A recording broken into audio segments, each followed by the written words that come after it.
Cook, have you ever felt like giving up just before the finish line? What if the secret to greatness lies in that one final push? Welcome to Fiction Saga.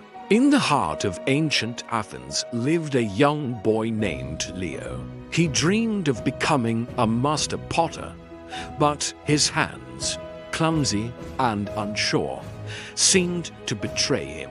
Clay would collapse, pots would crack, and every failure chipped away at his spirit. One sweltering afternoon, after a particularly misshapen vase crumbled in his hands, Leo threw his tools down in despair. "I'm done," he muttered. "I'll never be good enough." His master, a wise old man named Lyra, overheard him.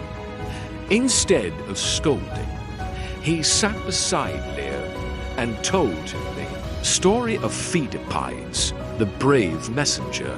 He described how Pheidippides ran for whole days to Sparta and back, and then fought in the Battle of Marathon.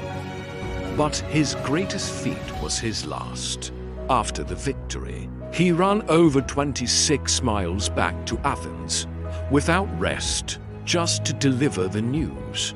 With his last breath, he gasped, "Rejoice, we conquer," and then collapsed, his duty fulfilled. Leo listened, captivated. He pictured Pheidippides, his lungs burning, his legs screaming, pushing onward with a purpose greater than his own pain. He wasn't just running, he was carrying the hope of a nation. Lyra looked at Leo and said, "Greatness isn't about never falling, my boy. It's about having the will to finish the race, no matter how tired you are. Your vase is your marathon. Every pot you finish, perfect or not, is a victory." A new fire lit in Leo's eyes. He picked up a fresh lump of clay. This time, he didn't fight the material. He worked with it, his hands steady and patient. The pot wasn't perfect, but it was whole. It was a start, day after day. Leo remembered the runner's endurance. He embraced the struggle, and slowly, his craft transformed. His hands, once clumsy, now moved with the grace of a true artist. Years passed, and Leo became a storyteller in clay. His vases, sought after from Sparta to Corinth, depicted epic tales. One day, Athens announced a competition to create a ceremonial urn for the Panathenaic Games.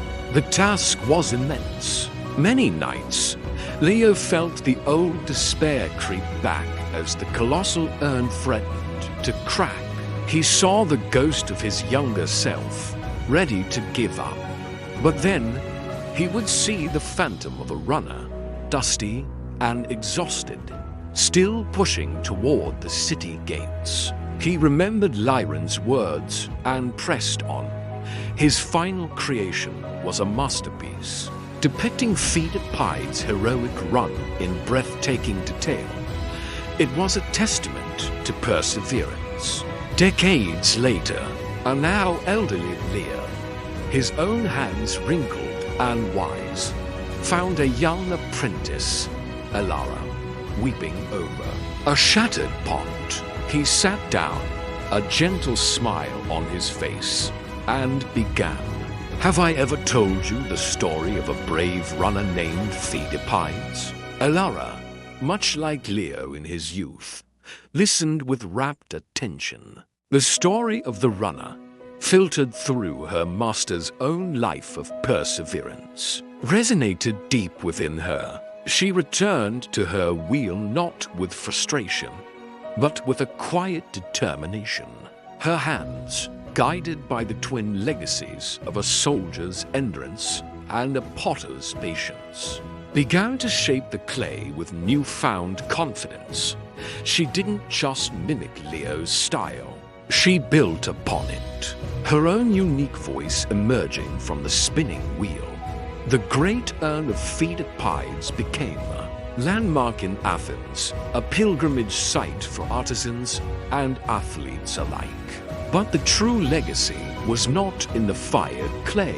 It was in the unbroken chain of mentorship, from Lyran to Leo, from Leo to Alara, and to all the generations that followed. It was a living testament that the finish line is not an end, but the beginning of the next race, and that the most profound victories are won in the quiet moments when we choose to pick up the pieces and begin again. CTA for more stories that inspire. Subscribe to Fiction Saga.